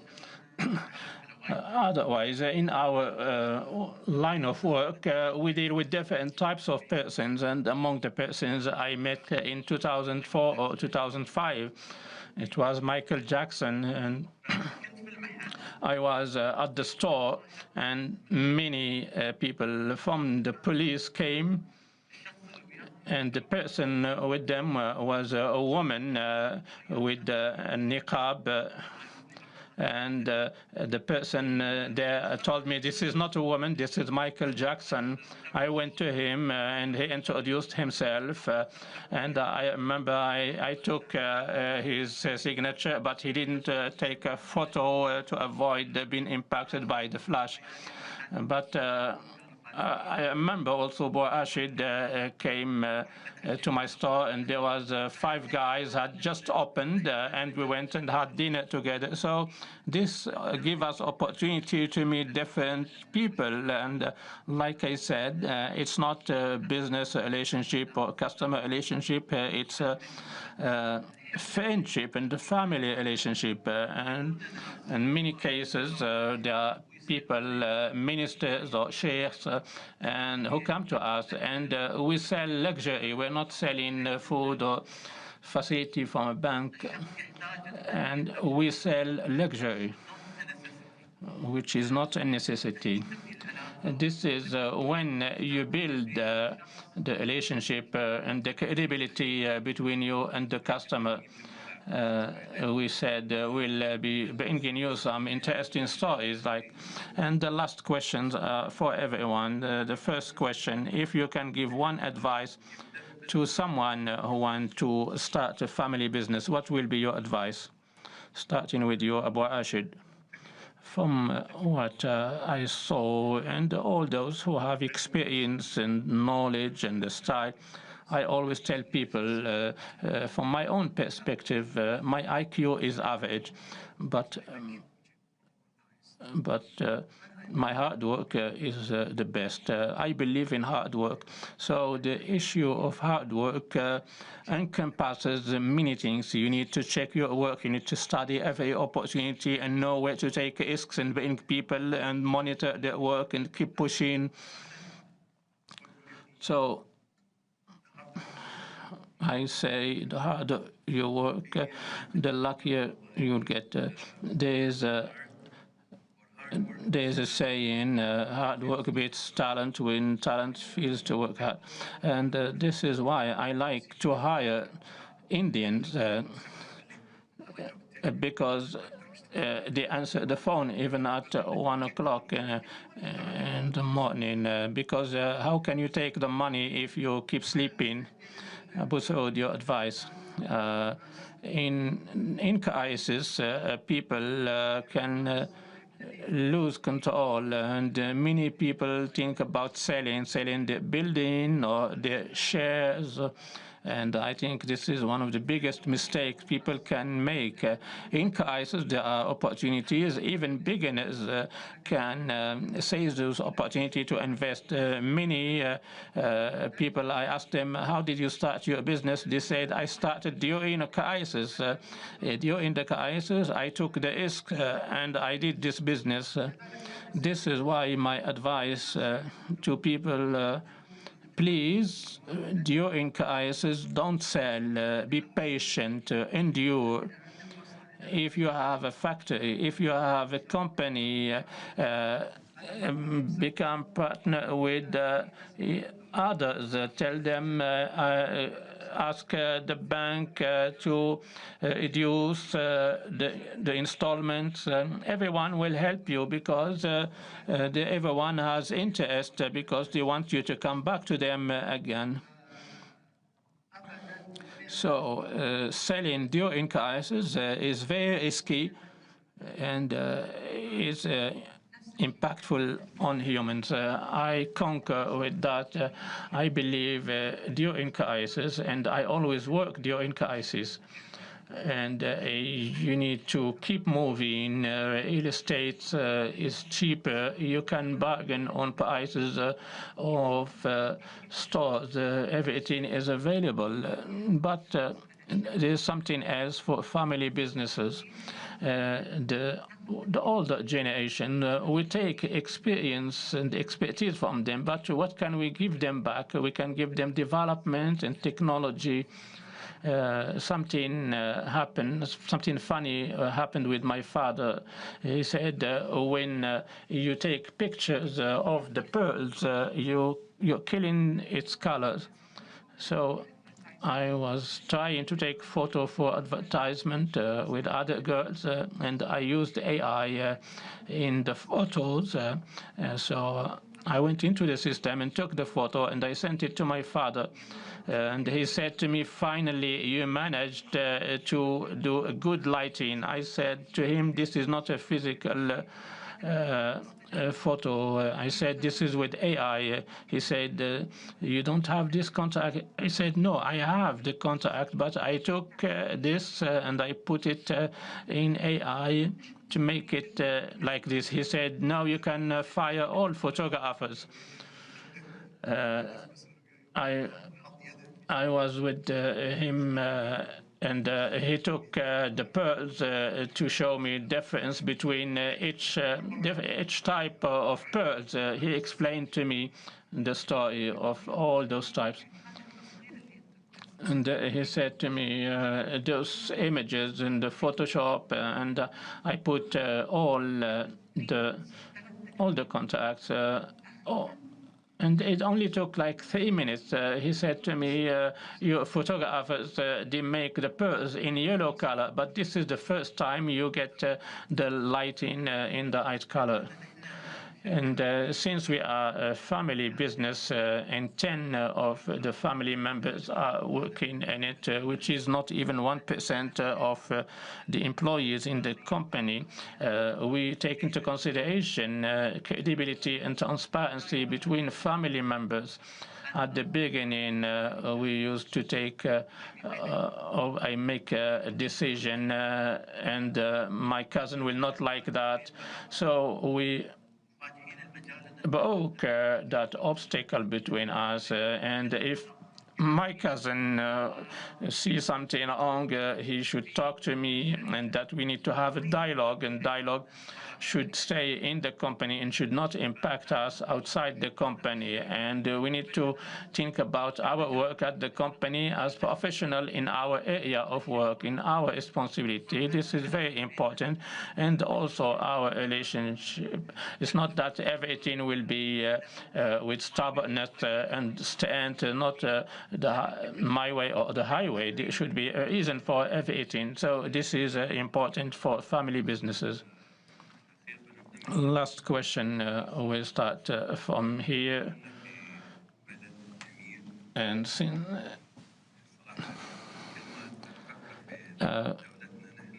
every time I think about our country and how proud I feel I was born in this country, and I believe many people feel the same thing. The first thing I felt is that it saddened me that everything we were building, and I was thinking, I hope that everything stabilizes. And thanks God for our situation and our country. Last question, if everyone can summarize the UAE in one word: safety, vision.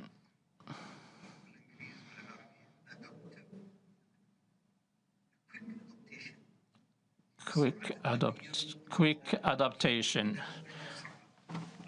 adaptability. Thank you for your attendance. Thank you.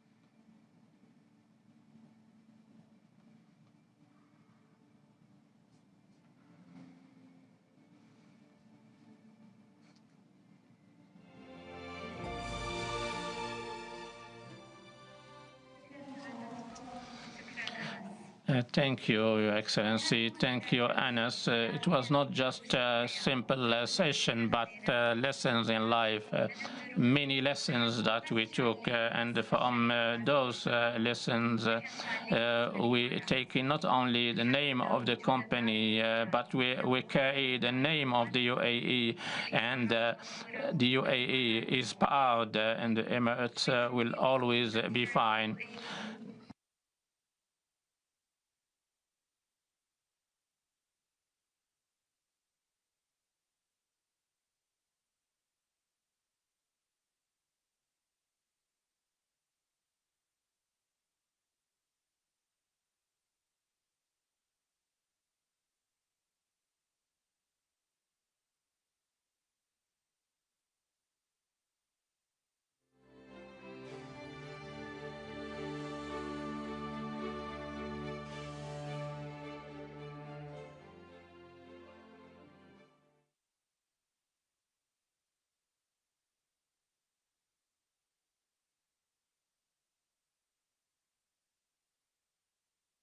Ladies and gentlemen, Assalamu alaikum wa rahmatullahi wa barakatuh. So I want to begin not with a number, but with a sentence spoken by our founding father, the late Sheikh Zayed, may God rest his soul. He once said, they used to say that agriculture has no future in the UAE, but with God's blessing and our determination, we have succeeded in transforming this desert into a green land. Think about that. We were told our soil could not feed us. We grew gardens in the sand. We were told oil would always be our ceiling. We made it our launch pad. Today we hear it again. Supply chains fragile, trade weaponized. We've heard this song before, and we know how to answer it. I want to thank His Excellency Dr. Sultan Al Jaber. 5 years ago, Make It in the Emirates was an idea. Today, it's a movement. More than 1,000 companies, 12 strategic sectors, 88,000 square meters of national ambition. This is not an exhibition. This is a declaration. I also want to recognize His Excellency Hassan Al-Nuwais. The work behind a platform like this is not glamorous. Policy, procurement, data, intense follow through. He and his team have made this look easy. It is not, it is excellent. This year's theme is emerging stronger. And the word that everybody is using is resilience. It's in every speech, in every LinkedIn post. Resilience is not a slogan. It is a supply chain. Resilience is not a fund. It's a factory that operates 24/7 when the strait is closed. Resilience is not a feeling. It's something that you build with your own hands. There's an Arabic saying more than 1,000 years old. ما حك جلدك مثل ظفرك. No one scratches your skin like your own fingernail. The full line continues, so take care of your own affairs yourself. That is what resilience means. Sovereignty over what matters. The medicine in your hospital, the protein on your child's plate, the chip in your factory. A nation that produces what it needs cannot be held hostage to anyone else's storm. And this is why our leadership's recent announcements matter so much.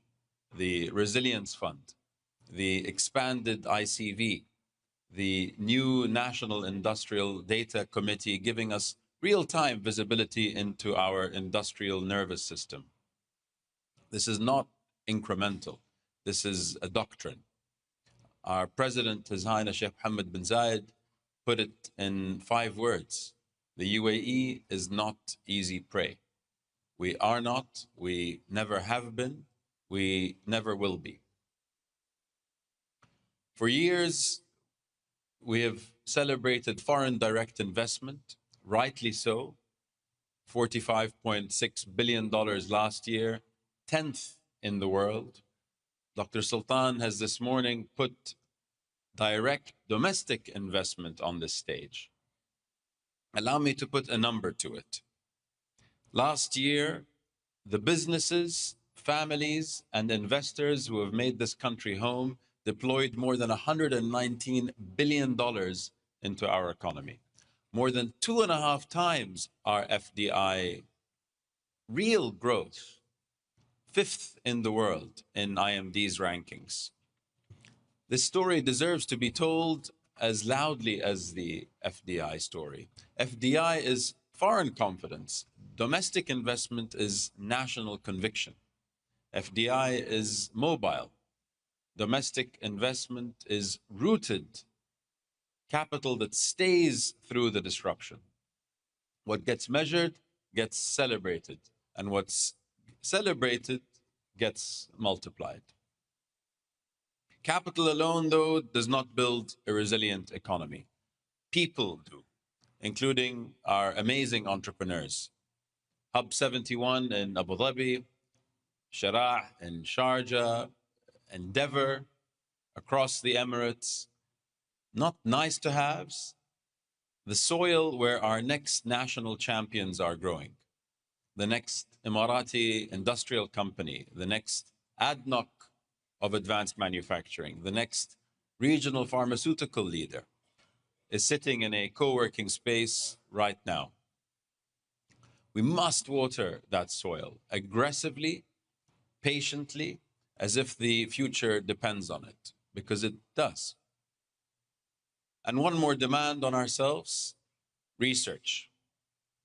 Resilience without research is just inventory.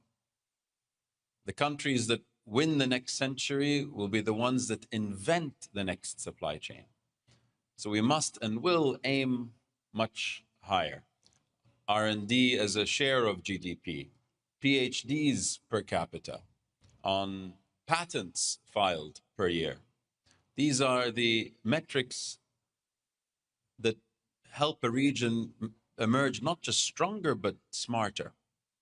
The UAE story has always been a whole of society story. Government setting direction and providing the enabling environment.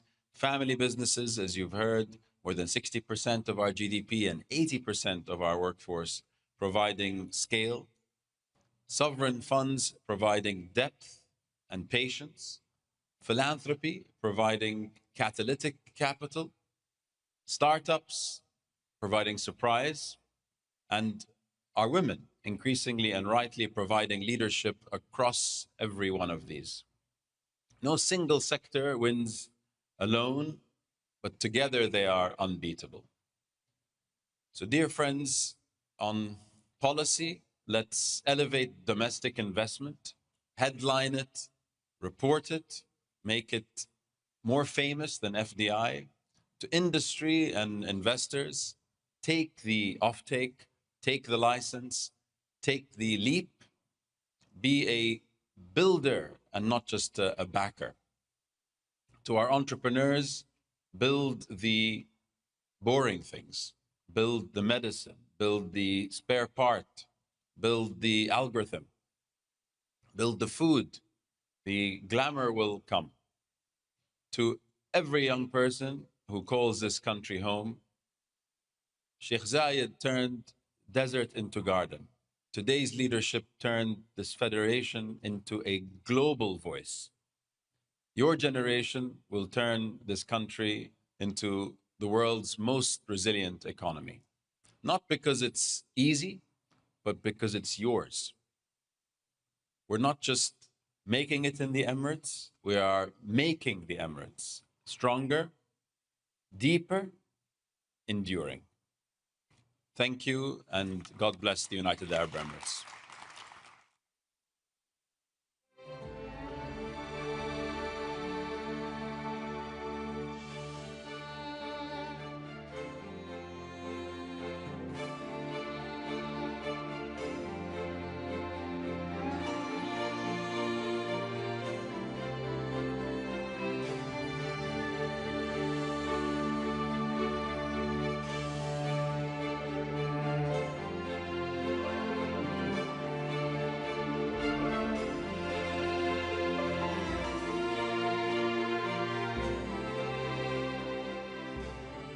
From a desert to a garden to a global force to resilience, it is all our role to make it in the Emirates and to continue making this beautiful country into the vision that Baba Zayed once had.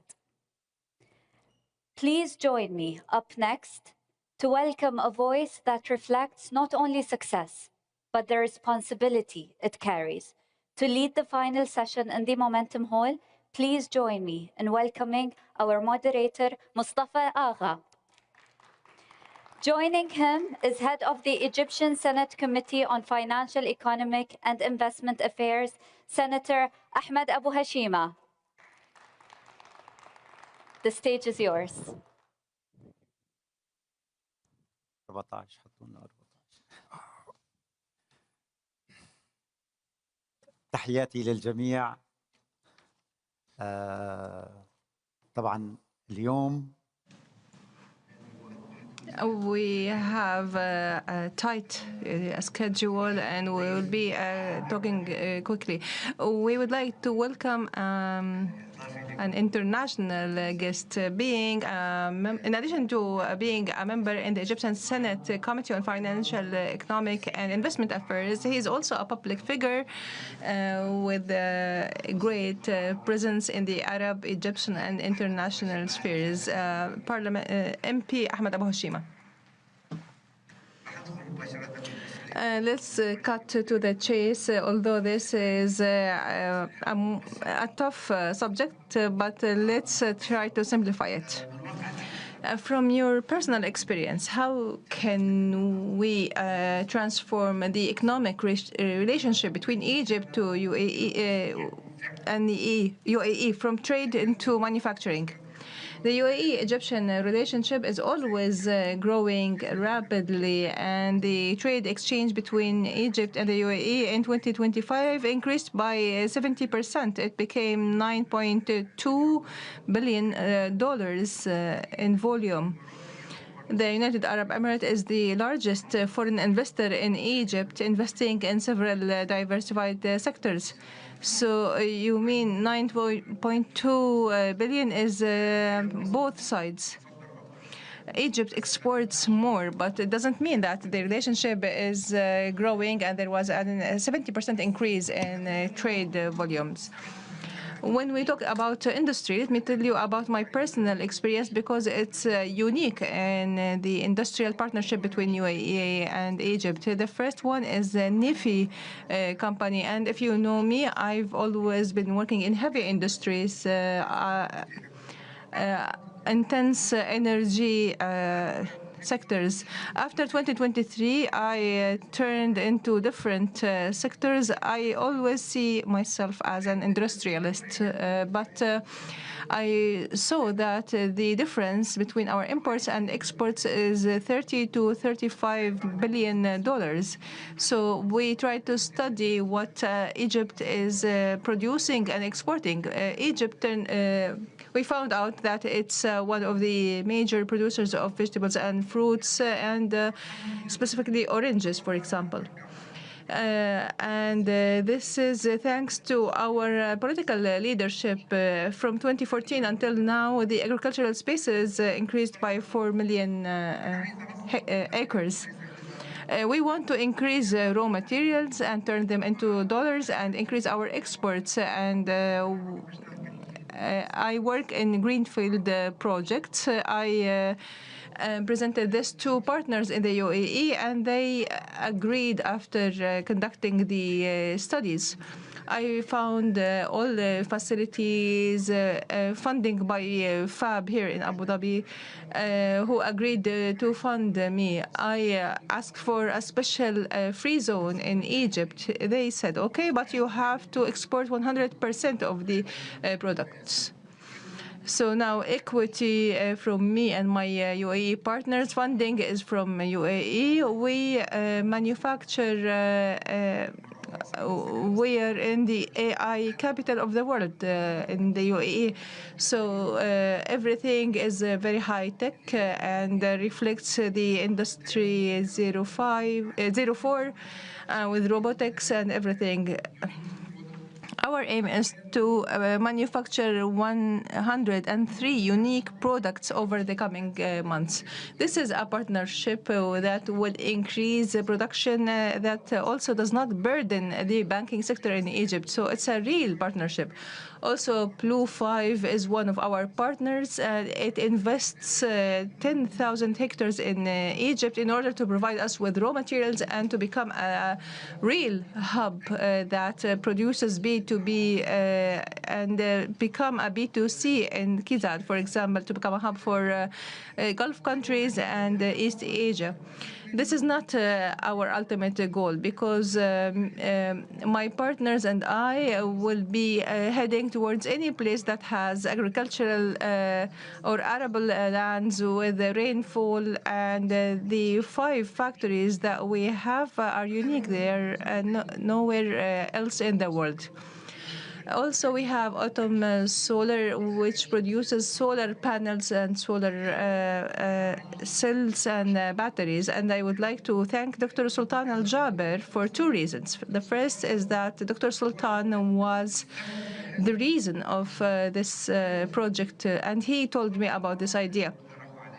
So it was his suggestion. Yes, he suggested the idea and introduced me to Ali Al-Shamri, CEO of a very experienced company in the renewable energy field, working in the Global South.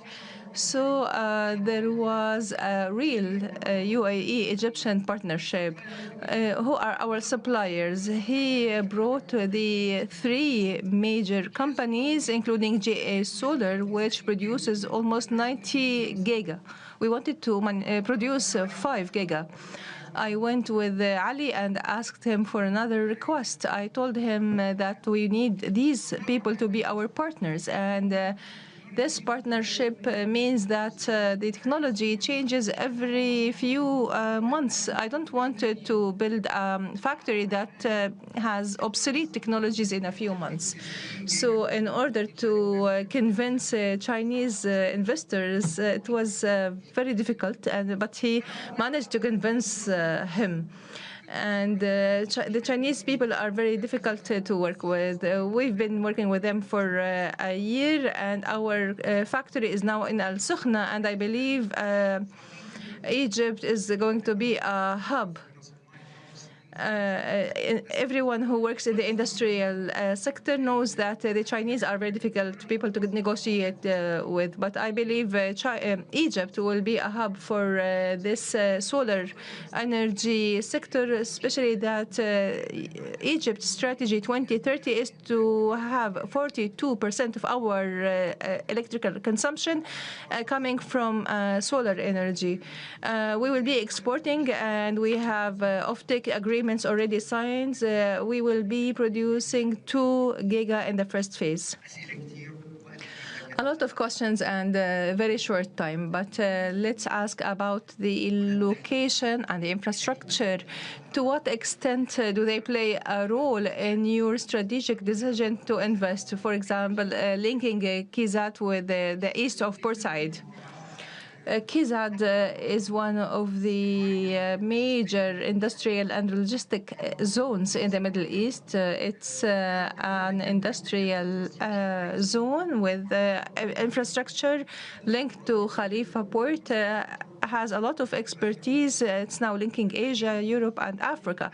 So when you have the most important or the best location in the Mediterranean, which is East Port Said, and linking them with Kizad, it will be a genius link, because all these expertise will be linked to East Port Said.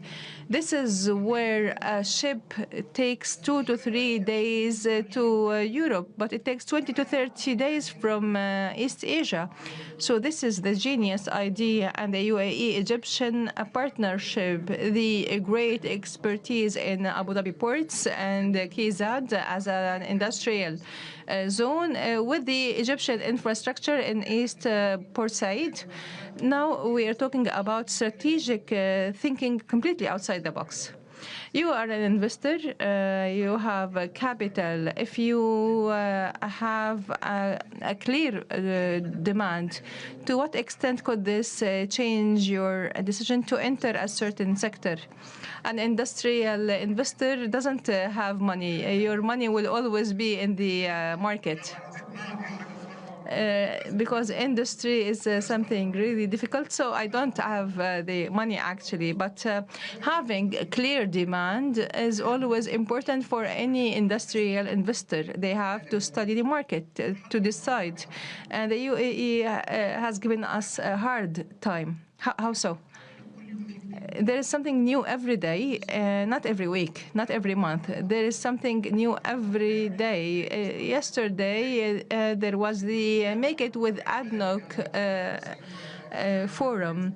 They tell people to build the factory because they have off-takers for 2 or 3 years to come.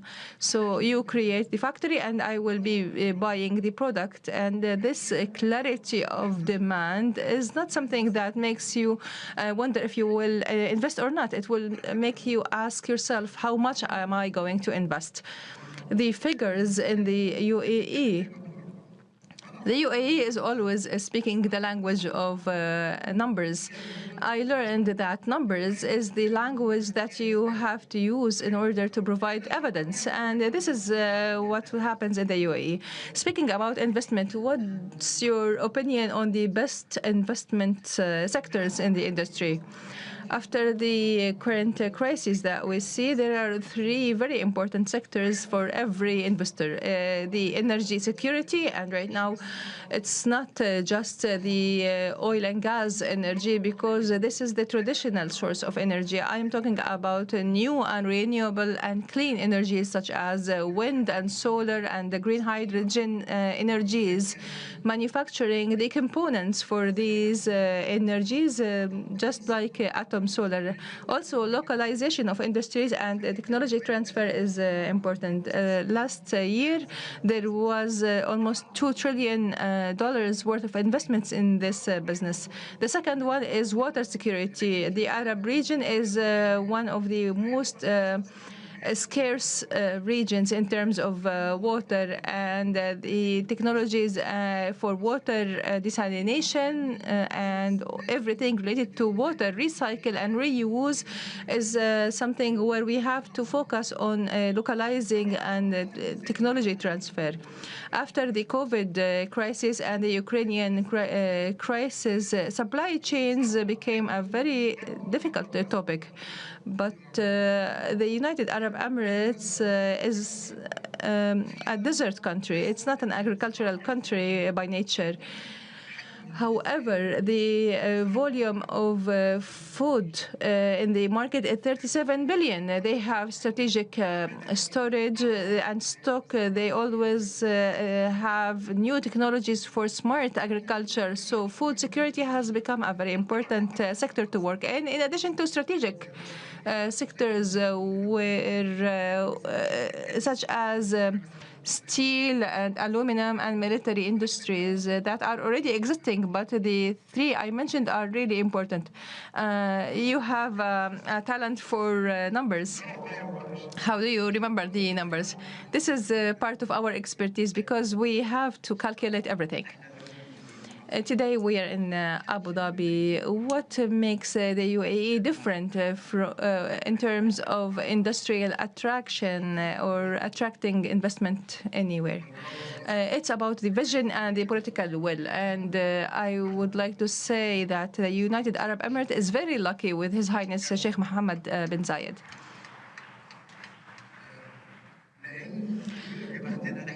We are also very lucky, and everyone who's in the United Arab Emirates. I'm not talking about the citizens. I'm talking about citizens and residents. Everyone who's in the UAE is an Emirati. Yes, when he talks about economy, he talks about investing in two aspects. The first one is investing in humans, and the Emirati people who are well educated are the actual added value. He's always talking about future. He's talking about a future vision for 50 and even 100 years. So this foresight is implemented in the UAE strictly. The AI should be 14% of the total GDP of the UAE in 2030. UAE is not using AI. It's manufacturing and producing AI. And as an Arab, I am very proud of this. And as an Egyptian specifically, I am very proud. 20 years ago, we were all talking about Singapore, Malaysia, South Korea. But now, when we see this actual experience that has all advantages of these experiences called the Emirati experience, we have to commend them and say bravo for this amazing experience. And we have to congratulate the president because nothing would have been achieved without this political will. I know what the political will did in Egypt. We have a lot of issues and serious problems. You cannot probably imagine the 120 million country, but despite all these crises, the president is determined to invest in infrastructure and spending in things that cannot be felt right now by the people, but they are very important. I know exactly what political will can achieve. I would like to congratulate the UAE and its people. You have the last word. You have a pen of the UAE and Egypt flags. What do you say?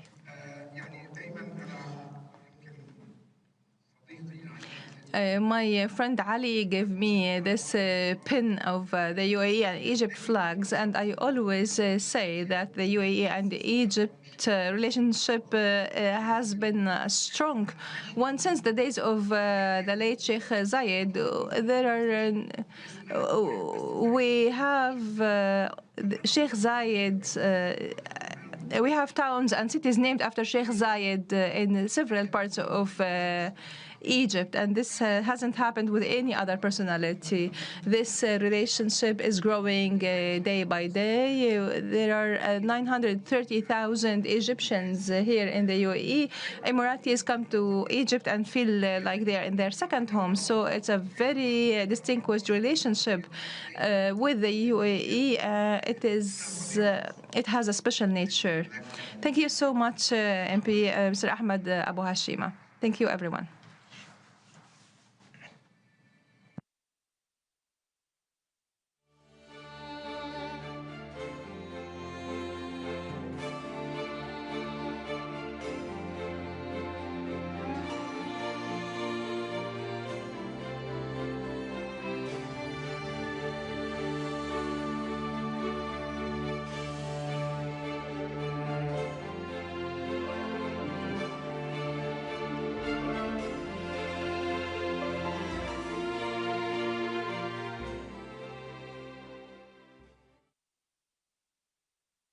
Momentum Hall, we remind you that the conversations don't end here. They start in the halls. Every conversation you have is a step towards making it in the Emirates. I'm Roda Al-Sayegh, and it has been an absolute pleasure being your MC for the day. Shukran until we meet again. مع السلامة.